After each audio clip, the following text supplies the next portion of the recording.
Assalamualaikum warahmatullahi wabarakatuh. Alhamdulillahilladzi nahmaduhu wa nasta'inuhu wa nastaghfiruh wa na'udzu billahi min shururi anfusina wa min sayyiati a'malina. May yahdihillahu fala mudilla lahu wa may yudlil fala hadiyalah. Asyhadu an la ilaha illallah wahdahu la syarika lah wa asyhadu anna sayyidana wa nabiyyana Muhammadan 'abduhu wa rasuluh wa safiyyuhu min khalqihi wa habibuh ballagha ar-risalata wa adda al-amanata wa nasaha al-ummah wa kashafa Allahu bihi al-ghummah wa jahidun fi sabilillahi hatta atahu al-yaqin. Salawatu rabbi wa salamuhu alayka ya sayyidi ya Rasulullah. Allahumma salli ala sayyidina Muhammadin al-Fatih lima ughliqa wal khatimi lima sabaqa nasiril haqqi bil haqqi wal hadi ila siratikal mustaqim. Sallallahu alaihi wa ala alihi wa sahbihi haqqa qadrihi wa miqdarihi al-azim.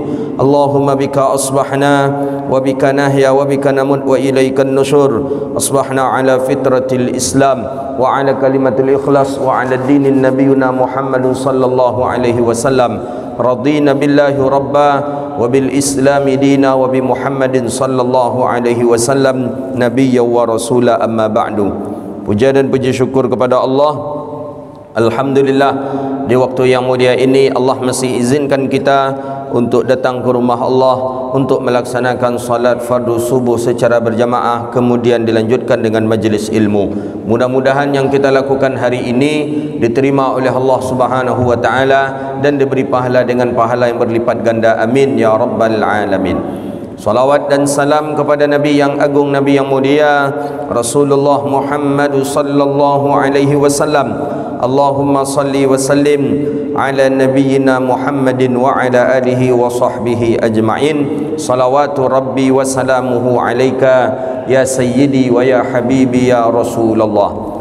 Bapak Ibu hadirin yang dirahmati Allah, lanjutan kajian kita kitab Muwatta lil Imam Malik rahimahullah, ma jaa fi ri'af wal qai.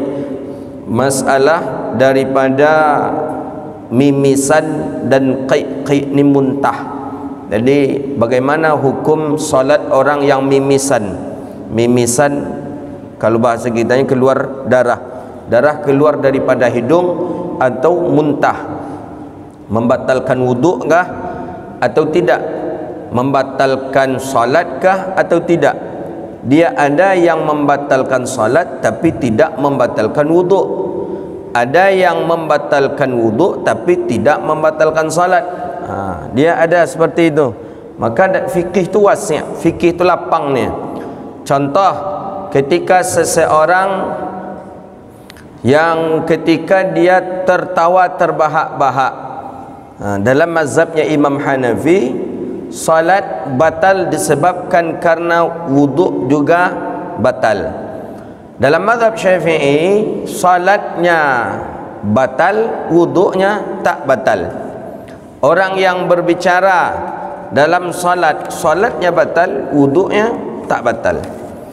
Jadi ini tentang masalah mimisan, keluar darah dari hidung. Keluar darah dari hidung, kemudian muntah.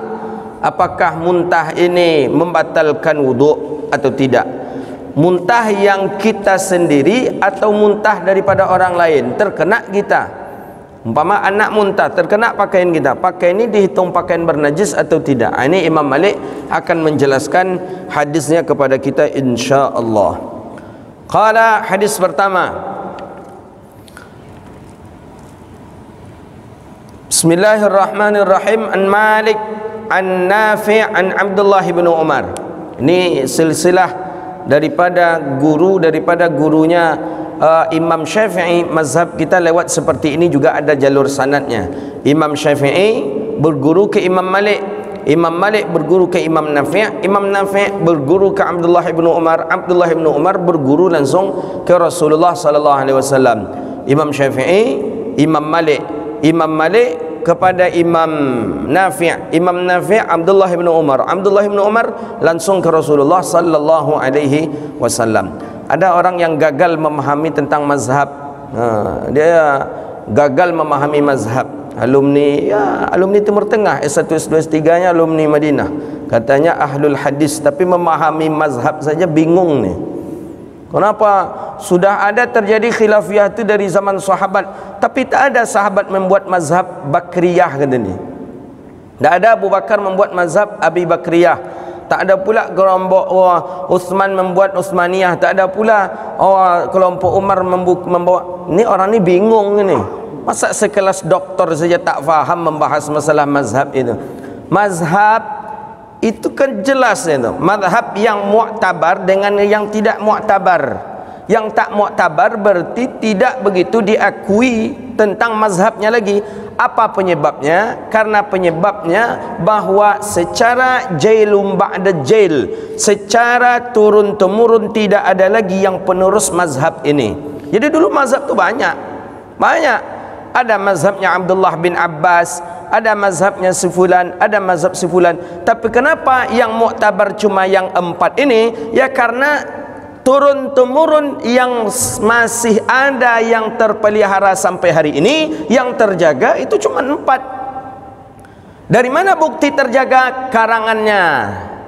Imam Syafi'i punya karangan, Imam Abi Hanifah punya karangan, Imam Maliki punya karangan, Imam Ahmad bin Hanbal punya karangan, tulisan beliau itulah secara turun-temurun ila yaumina haza, sampai hari ini kita baca. Ini Imam Malik tahun berapa mengarangnya ini, menulis kitab hadis ini? Sampai hari ini kita baca. Kenapa kok masih tersisa? Kenapa kok masih ada kitab beliau? Karena diturunkan secara turun-temurun, dipelajari secara turun-temurun. Yang mazhabnya Abdullah bin Abbas tadi kenapa tidak? Mazhabnya Ats-Tsauri kenapa tidak? Mazhabnya Imam siapa lagi? Yusuf kenapa tidak? Ya karena tidak ada turun-temurun orang mempelajarinya, maka oleh karena itu tidak disebut dengan mu'tabar. Dah selesai dia. Ini bingung dokter, tapi bingung macam mana ini? Kok tidak ada mazhab Abi Bakriyah, mazhab begini? Pertama itu. Kedua, bukan berarti Abu Bakar orang yang paling banyak meriwayatkan hadis walaupun dia orang pertama masuk Islam dan beliau orang dekat dengan Rasulullah. Tidak. Abu Bakar pun dalam suatu masalah kadang banyak bertanya kepada Abdullah bin Abbas, kadang banyak bertanya kepada Abdullah ibnu Umar. Kenapa? Karena memang dua orang ini tokoh ulama di kalangan sahabat. Setiap Nabi menyampaikan tausiah, dua ini tetap duduk. Setiap ada orang bertanya tentang hukum ahkam, yang berdua ini ada. Mana yang lebih banyak menguasai hadis-hadis Rasulullah? Tentu orang yang berdua ini. Maka Abi Hurairah periwayat hadis terbanyak, Abdullah ibnu Umar, Abdullah bin Abbas, Sayyidina Anas bin Malik. Itulah daripada susunan tata cara para sahabat mendapatkan hadis dari Rasulullah sallallahu alaihi wasallam. Ini dia katakan, ya kenapa kok dulu sudah ada khilafiyah, tapi kenapa tidak didirikan mazhab? Tidak ada mazhab Abu Bakar, tak ada mazhab Umar. Itulah nih. Ada kitabnya karangan Abu Bakar sampai hari ini. Ada karangan Abdullah bin Abbas, ada karangan Abdullah ibnu Umar. Mana? Kalau memang ada sampai gini, coba mana? Tak ada. Karangan Imam Syafi'i masih ada dengan al-umnya, masih kita baca, masih dibaca, dipelajari oleh orang-orang di pondok-pondok pesantren dan universitas-universitas. Jadi sudah disepakatilah oleh ulama mazhab yang mu'tabar, mazhab yang diakui 4: Syafi'i, Maliki, Hanafi, Hambali. Selesai masalah. Ini ada pula mencoba nih masuk mazhab Al-Zahiri, Daud Al-Zahiri. Syiah mencoba pula masuk lewat dia, mazhab Az-Zaidi. Ini kata Syiah kami juga punya yang secara turun-temurun tu, kata Syiah. Diangkat pula lah mazhabnya Zaidi. Imam Al-Zahiri, pemahaman Al-Zahiri, coba pula naik masalah namanya mazhab Daud Al-Zahiri. Tapi tidak sama kekuatan dua mazhab yang ini dengan kekuatan 4 mazhab. Jadi sudah sepakat ulama bahawa mazhab 4. Tidak ada di antara mazhab dengan mazhab saling jatuh menjatuhkan, dan tidak ada di antara mazhab dengan mazhab saling salah menyalahkan. Tidak ada. Tidak ada pernah masalah mengatakan, oh mazhab yang si fulan ni salah karena kita mazhabnya mazhab yang ini. Tidak ada. Makanya ulama dahulu kala walaupun dia mazhabnya Syafi'i, dia tetap membaca mazhabnya Imam Maliki. Dia tulis balik, dia syarah balik daripada pemahaman mazhabnya Imam Maliki. Mana contohnya? Ni buktinya. Imam Suyuti mazhabnya Syafi'i, tapi beliau baca, beliau pelajari, beliau syarah mazhabnya Imam Maliki. Itu dia. Jadi An Malik. Jadi kalau sanad kita Imam Syafi'i, An Malik, kemudian An Nafi', An Abdullah ibnu Umar, An Rasulillah sallallahu alaihi wasallam. Begitu susunan daripada sanad hadis. Anna Abdullah ibnu Umar, apa kata Imam Nafi'? Anna Abdullah ibnu Umar kana idza ra'fa, kana apabila bahwa Abdullah ibnu Umar apabila dia mimisan, maka dia keluar daripada salat. Ini ketika salat, daripada salat. Falyatawadda, kemudian dia berwudu. Thumma raja'a, kemudian balik lagi. Fabana walam yatakallam, melanjutkan salatnya dan tidak berbicara. Ini hadis yang menjelaskan bahwa seseorang yang dia mimisan, dia keluar berwuduk, berarti pertama mimisan batal wuduk. Ini hadis yang pertama nih. Hadis pertama, mimisan batal wuduk. Abdullah bin Umar mimisan, beliau keluar, beliau berwuduk, kemudian beliau lanjutkan daripada salatnya. Ada yang mengatakan fabana di sini, beliau melanjutkan ketika mimisan itu. Umpama di rakaat yang kedua beliau mimisan, beliau keluar, ambil wuduk, beliau lanjutkan. Berarti kalau salat Isya, berarti beliau melanjutkan itu 2 rakaat lagi tanpa diawali dengan takbiratul ihram. Seperti mazhab Hanafi ketika tawaf. Kita tawaf. Pas tawaf, pas disampai di Hijr Ismail, batal wuduk kita pas di Hijr Ismail. Keluar kita mengambil wuduk. Dalam mazhab Imam Hanafi tak perlu mulai dari Hajar Aswad lagi, mulai sajalah dari yang terputus tadi, lanjutkan sempurnakan. Itu menurut mazhabnya Imam Hanafi. Tapi menurut mazhab aksar, mazhab Syafi'i, itu mulai lagi daripada Hajar Aswad putar, tapi hitungannya memang melanjutkan hitungan berikutnya. Itu dia. Jadi kata Imam, kata Abdullah, kata An-Nafi', Abdullah ibnu Umar ketika dia mimisan, beliau keluar, beliau mengambil wuduk, kemudian beliau balik lagi, beliau sempurnakan salat, tapi beliau tidak berbicara. Ini sebagian pendapat mengatakan bahwa orang yang mimisan itu tidak membatalkan salat, tapi membatalkan wuduk. Nih, ini hadis pertama nih, jangan kunci dulu, ini hadis pertama. Jadi kita nanti mimisan, ya, ambil wuduk lagi, kemudian balik lagi. Kalau menurut hadis ni kita lanjutkan salat, tapi tunggu dulu, banyak lagi hadisnya. Ini baru Abdullah ibnu Umar. Jadi al-athar hujjatul lil Hanafiyah fi anna ri'af naqidul wuduk. Jadi ini dipakai dalam mazhab Imam Hanafi. Menurut Imam Hanafi, mimisan batal wuduk tapi tak batal salat. Jadi kalau ada nanti pertanyaan, apa sesuatu yang membatalkan wuduk tapi tak batal salat? Inilah dia, mimisan. Dalam mazhabnya Imam Hanafi. Itu dia. Hadis berikutnya, kalau menurut kita mazhab kita Syafi'i dengan mazhabnya Imam Hanafi dengan Maliki, tidak. Kita ada hadis berikutnya, itu yang kita amalkan. Menurut Imam Maliki dengan Imam Syafi'i, ada nanti hadis ketika keluar mimisan, bisa di stop, tak bisa di stop, ya kita sudah terlampau banyak, berarti salat sudah batal. Salat batal, cuci saja, kemudian balik tanpa berwuduk. Nanti ada hadisnya. Berikutnya, An Malik annahu ballaghahu anna Abdullah ibni Abbas. Ni tadi Abdullah ibnu Umar, ni orang-orang terdekat dengan Rasulullah ini. Abdullah bin Abbas, bahwa karena beliau mimisan, keluar daripada hidung darah.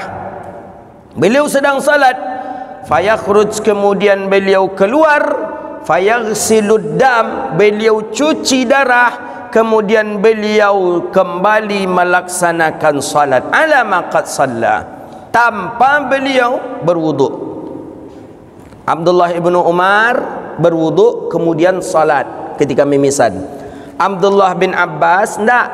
Abdullah bin Abbas beliau cuci saja hidungnya, kemudian beliau langsung salat. Sudah dua dapat kita hadis. Ini berbeda ini. Makanya kalau tidak pakai mazhab kita bingung gitu jadi. Maka kebanyakan yang salah fikir tu karena tak bermazhab itulah dia jadi bingung jadi. Karena hadis Nabi itu banyak, kekuatan hadis tu hampir sama. Yang satu ni Abdullah ibnu Umar. Abdullah ibnu Umar ya, beliau ketika mimisan keluar mengambil wuduk salat.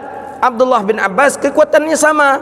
Abdullah bin Abbas mimisan cukup dibasuh saja kemudian langsung salat, tak berwuduk. Yang mana yang kita pakai kira-kira? Di situ butuh mazhab bapak-bapak.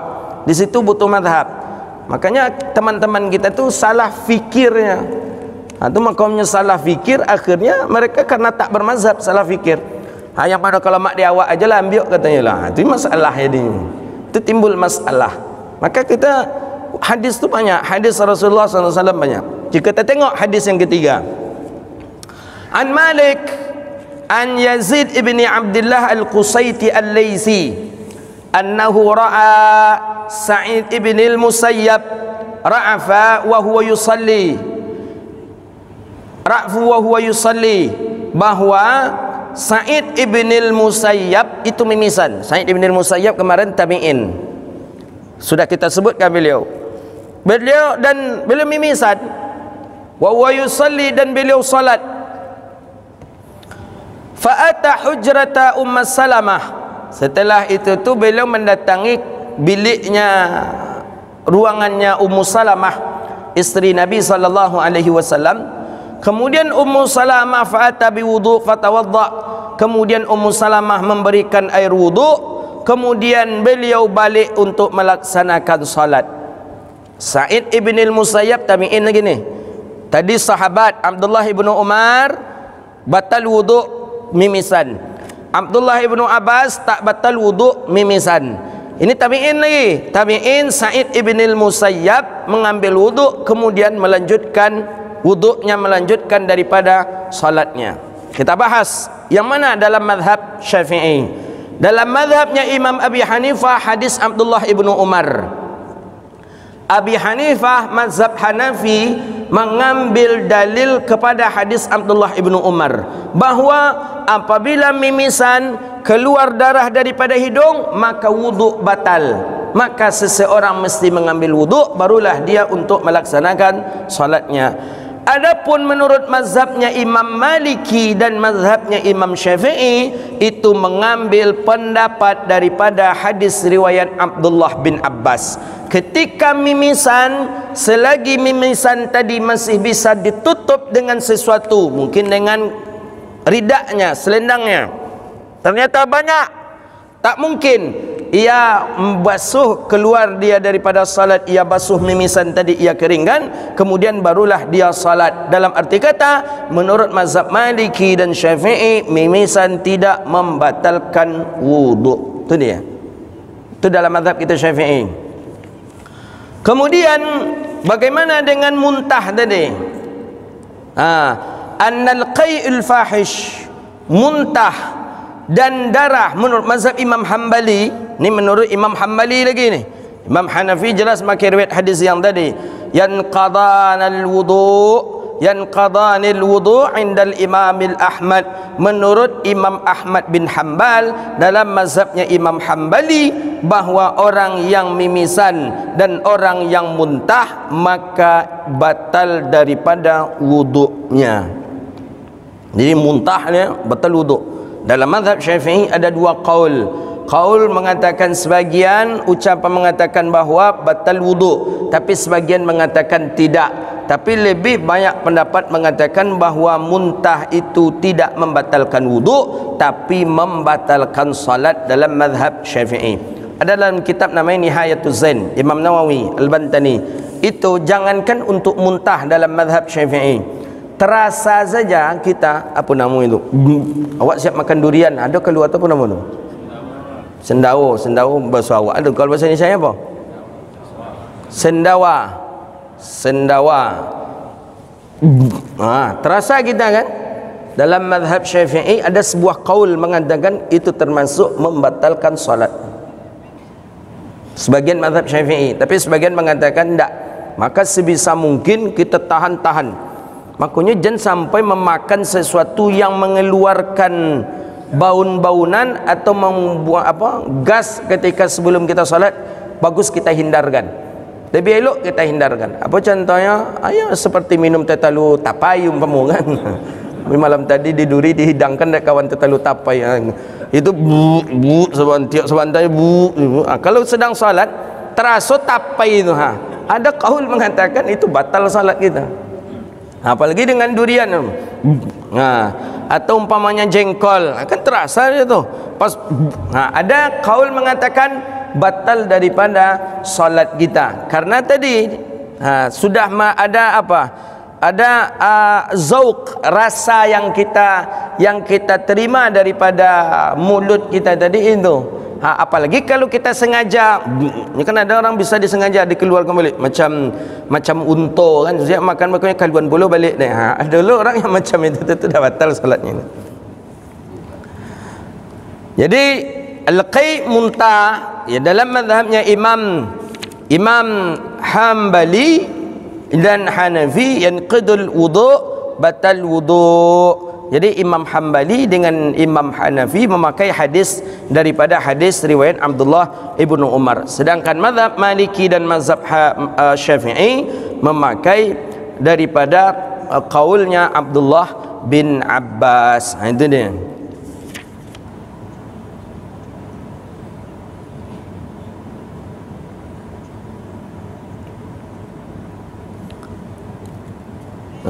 Katanya di sana dalam tahqiq faqala Abu Hanifah idza kana al-qai' yasir, tapi menurut Imam Abi Hanifah dibedakan antara muntah yang banyak dengan sedikit.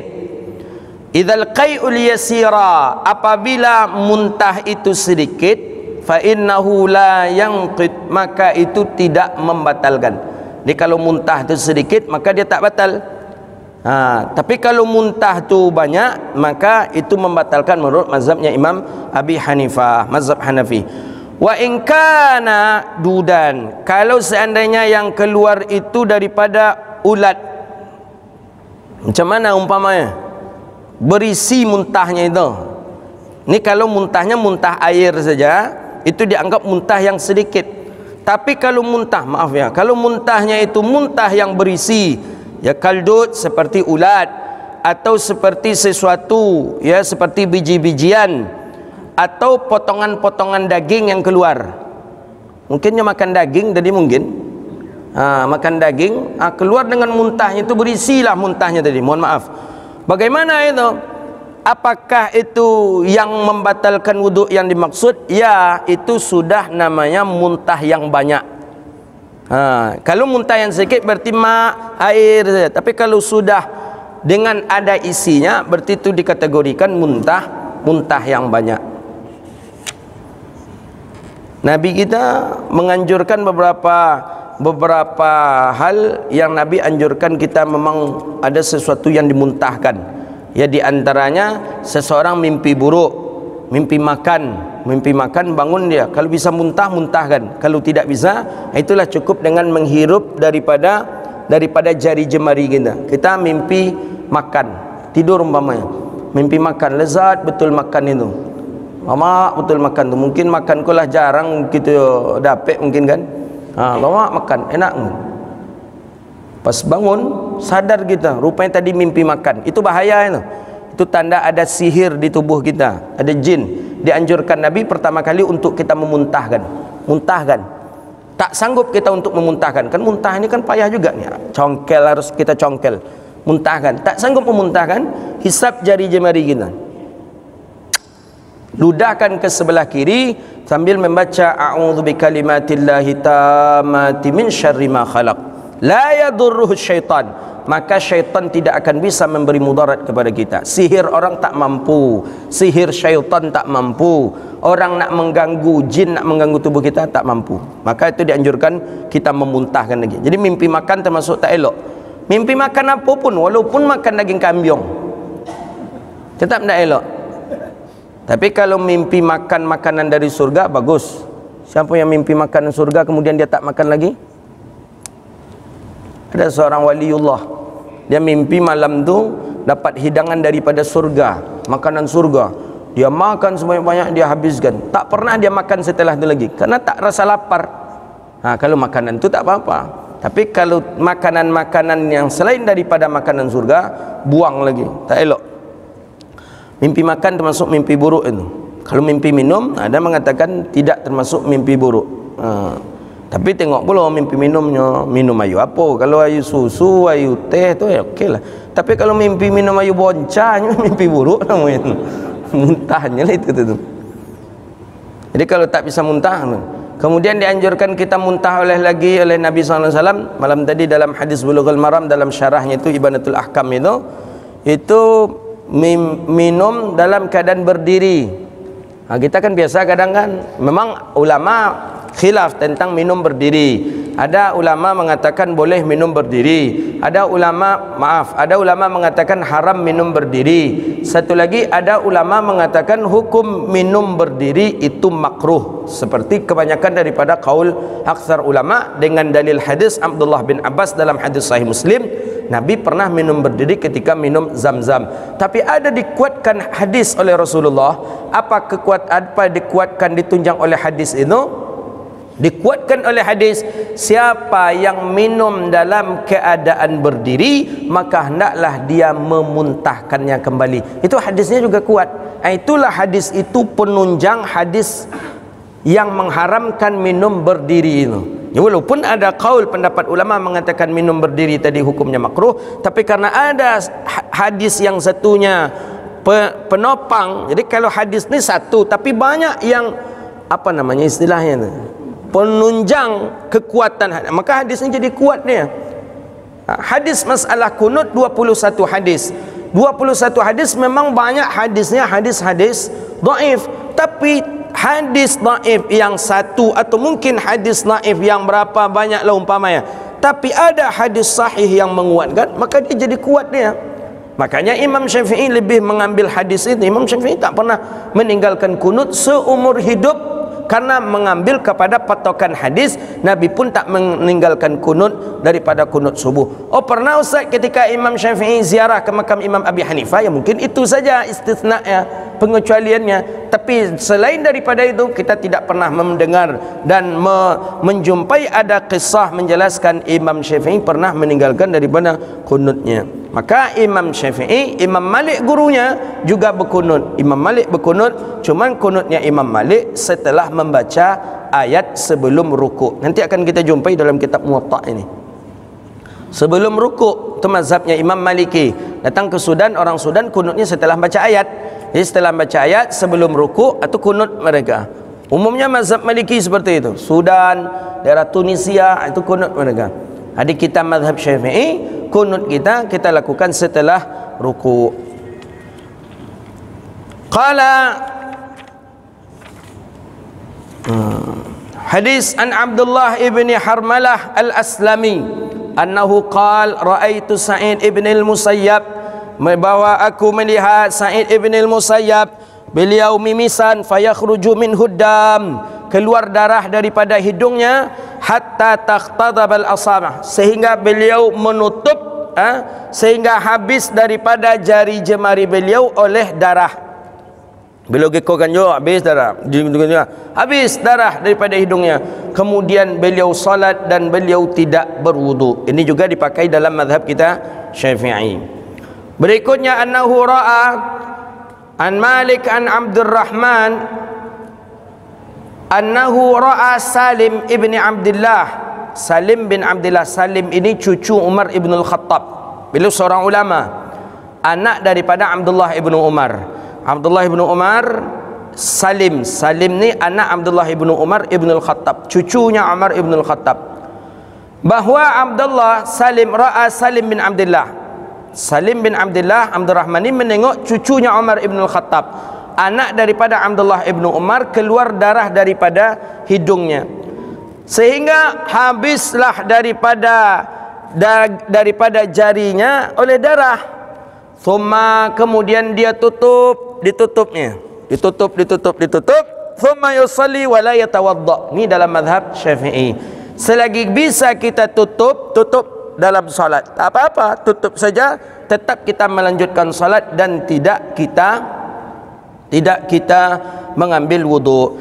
Tapi seperti apa ukuran sedikitnya itu? Apakah basah selendang ke separuh dek darah itu dihitung sedikit? Tidak. Hitungan sedikit itu hadzal miqdar, ukurannya itu kalau sudah tidak melebihi ukuran dirham. Uang dirham berapa? Kecil kan? Pernah menengok kita uang dirham? Kita pernah ke Istanbul, di Istanbul di Turki ada di museum apa namanya ini, kecil ya dirham. Jadi sebatas itu saja ditutup. Ya maksudnya itu saja yang basah. Masih seukuran itu tak apa, lanjutkan salat. Tapi kalau sudah besar melebihi daripada itu sudah banyak berarti itu. Keluar saja daripada salat, cuci, hentikan dia dulu, baru kita melaksanakan salat. Itu maksudnya. Dengan ukuran daripada uang dirham. Itu masih dimaafkan menurut jumhur daripada kalangan ulama. Tapi kalau tidak, maka itu dihitung sudah banyak, lebih elok dia keluar, kemudian dia cuci, kemudian barulah dia kembali untuk melaksanakan solat. Begitu dia. Jadi mimisan ini memang suatu perkara, apalagi orang Arab, Bapak Ibu, orang Arab itu sering mimisan. Kenapa? Karena di daerah mereka, negara mereka, pancaroba cuaca ini cepat berubah nih. Pergantian musim dari musim dingin ke musim panas itu terasa. Kita sendiri terasa. Kita waktu kuliah itu terasa. Ini umpama penghujung musim panas. Penghujung musim panas itu kadang pas ketika panas kuat itu tiba-tiba dingin saja. Dingin itu udaranya dingin. Itu mulai itu. Tubuh kita yang tak kuat itu bisa lemah. Itu di situ banyak teman-teman kita yang sakit. Ketika penghujung musim dingin seperti di bulan-bulan Januari umpamanya, Januari, Februari, itu sudah mulai habis semestinya musim dingin. Tapi ketika paginya dingin, kita berangkat pergi kuliah dengan pakaian serba pakaian, tiba-tiba musim panas, tiba-tiba panas yang kuat. Itu tuh yang menyebabkan panas kepala, akhirnya menyebabkan orang mimis. Jadi banyak memang orang Arab itu mimisan ya karena memang cuaca di mereka punya beberapa musim. Di kita tidak ada. Itu kitanya, itulah Indonesia ini luar biasa. Itu di surganya dunia kata orang ada di kita di Indonesia ini. Cuman warga Indonesia lu rasanya usut serugo nampak. Padahal ada nikmat kita ni, nikmat apapun nikmat kita di Indonesia, masya Allah, alhamdulillah. Apa yang nak kita inginkan ada di Indonesia. Nak mau apa kita ada, alhamdulillah, nikmat. Di negara orang, apalagi saya dengar cerita curhat teman-teman yang sekarang ada di daerah yang sedang masih PPKM lah, ya, daerah luar negeri, Malaysia, teman-teman kita yang ada di Singapura, ya, untuk melaksanakan kegiatan apa mereka masih susah, ya, dengan adanya pandemi. Kita alhamdulillah nak ngaji kita enak, nak apa kita, ya memang luar biasa lah, masya Allah Indonesia ini. Jadi mudah-mudahan nikmat-nikmat yang seperti ini tidak kita termasuklah bagian daripada orang yang pandai bersyukur di atas nikmat Allah Subhanahu wa taala. Orang punya banyak pakaian di rumahnya, pakaian musim panas, pakaian musim dingin. Itu ada di mereka. Di kita alhamdulillah pakaian kita tak ada, pakaian musim panas tak ada. Karena di kita memang tak ada musim di kita. Kita macam itu aja dari dulu macam tu. Bila hujan, bila panas. Tapi tak ada yang sampai dingin, panas sekali apa, tak ada. Kita tak ada musim. Musim di kita itulah lomaknya, musim durian, musim rambutan, mangga, alhamdulillah. Nikmat, masya-Allah. Itulah, kalau ada juga lah orang kita yang masih begini-begini, itu kufur nikmat kita namanya itu. Nikmat sekali di Indonesia ni, masya-Allah. Musim apa? Safrapan. Ya, lah keluar. Itu pernyataan Ustaz Khalil Nafis itu baru tu pernyataan betul-betul dari MUI. Hanya harus pandai pula kita. Mereka jangan kau oknum saja kita sabitlah dari MUI. Tapi insya-Allah kekal lumayan kan? Lah lumayan lah. Dia ansu kullu syai'in bi ansurin wala taburu-buru. Sesuatu itu dia ansu tak boleh terburu. Kelah mantap gitu. Sansun tes gitu. Mudah-mudahan Allah angkat wabah dan bala ini insya-Allah. Tapi nampaknya memang untuk Indonesia nampaknya kita dengar dari cerita dokter-dokter dan teman-teman yang kerja-kerja di rumah sakit, memang sepi rumah sakit ini, sepi.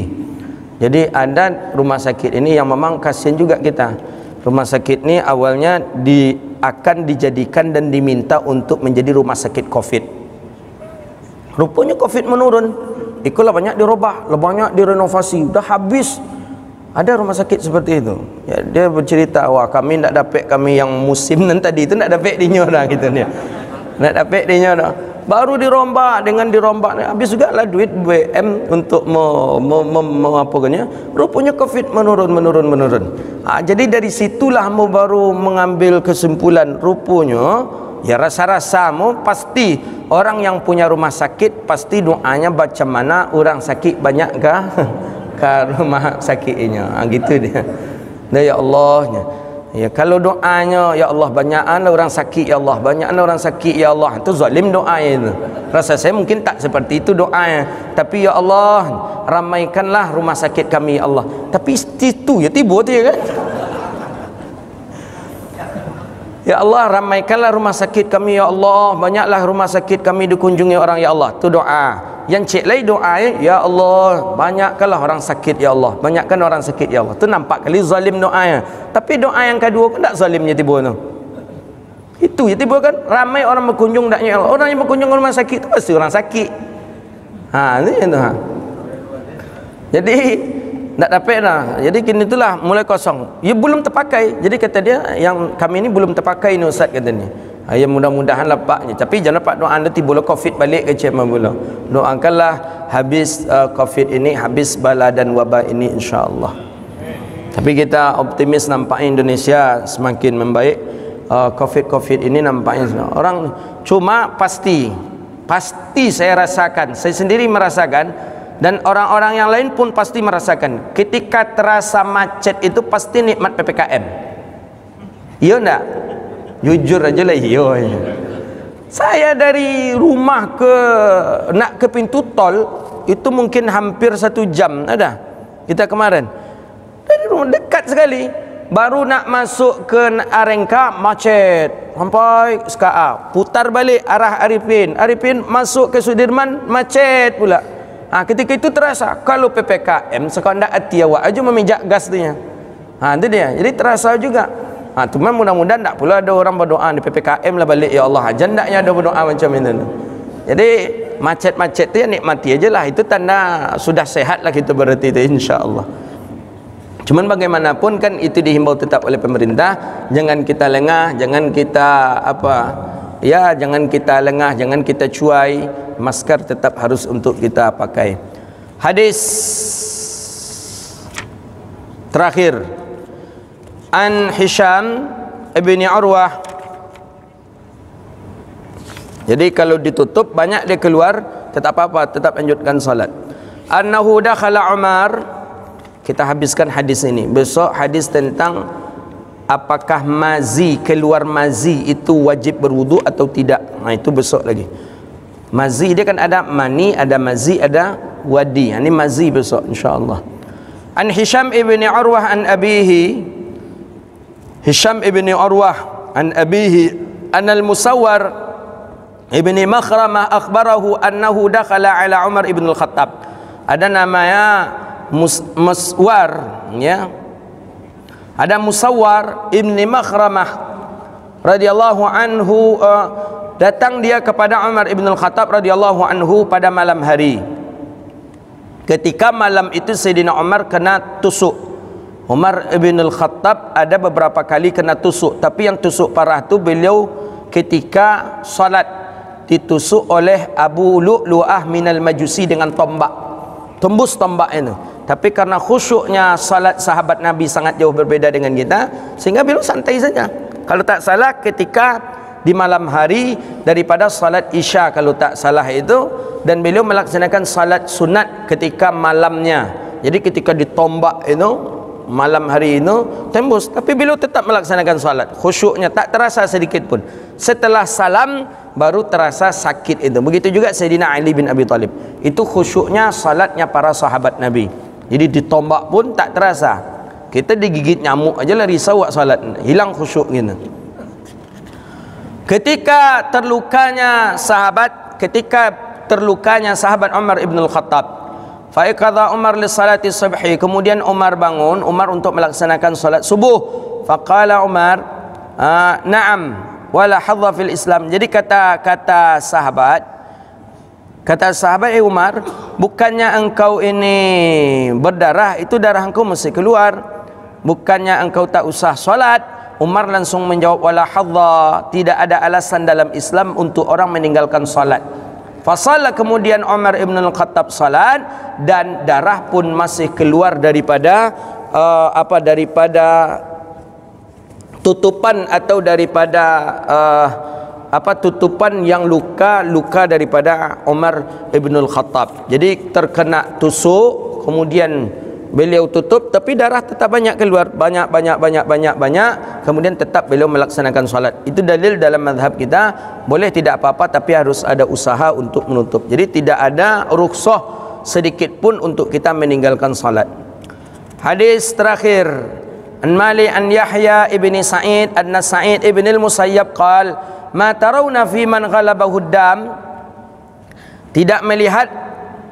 tidak kita temui, tidak kita jumpai orang yang banyak daripada darahnya keluar daripada hidung, mimisan, walam yaqta'u an, ya, dia memutuskan daripada salatnya.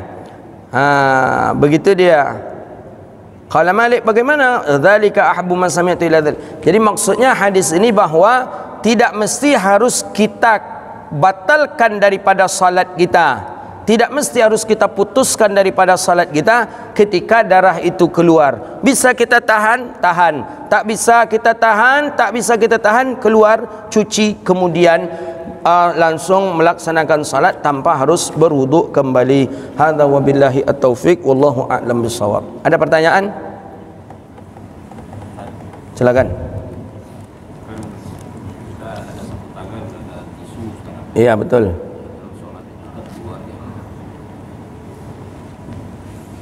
Yang misal nah itu bagaimana kita rasanya kan rasa masih mungkin menurut saya iya. Tapi kalau menengok hadis tadi ni nampaknya masih ma'fu anhu, masih dimaafkan ni nampaknya. Kan kita punya sapu tangan, pegang sapu tangan tadi, mimisan pegang, gitu dia kan. Selagi tidak ghalabah ini meili aja tu ghalabah nama. Ini kan tak, ini dia bisa kita stop. Dia timbul kan mimisan tu model selemo kata orang kan gitu. Macam selemo. Dia mengalir, bisa kita ditahan. Keluar dia lagi bisa dia. Dia tidak apa-apa. Dalam salat kita melakukan hal yang seperti itu tidak apa. Dia masalahnya ketika keluarnya tu banyak. Dia ada orang yang banyak keluar. Saya punya waktu tu teman waktu di Mesir, tak bisa dihentikan. Habis singlet tu habis nih. Habis singlet itu habis untuk menutup itu. Dan itu tak bisa dihentikan. Dia kata orang kesehatan, dia berbeda dengan gigi berdarah itu diambil kapas, ditaruh di sana, digigit, dia bisa berhenti. Kalau mimisan diambil kapas, disumbat, justru berbahaya. Justru berbahaya. Jadi cara yang tadi dibiarkan, ya dilap, lap, atau mungkin bisa kalau ada orang bilang bawang putih katanya dia apa kan, itu cepat menghentikannya. Dia beda dengan gigi. Daun sirih ya, ada juga bilang daun sirih. Ada juga. Jadi tidak apa-apa, tidak membatalkan. Silakan, Pak. Macam sapi yang mimisan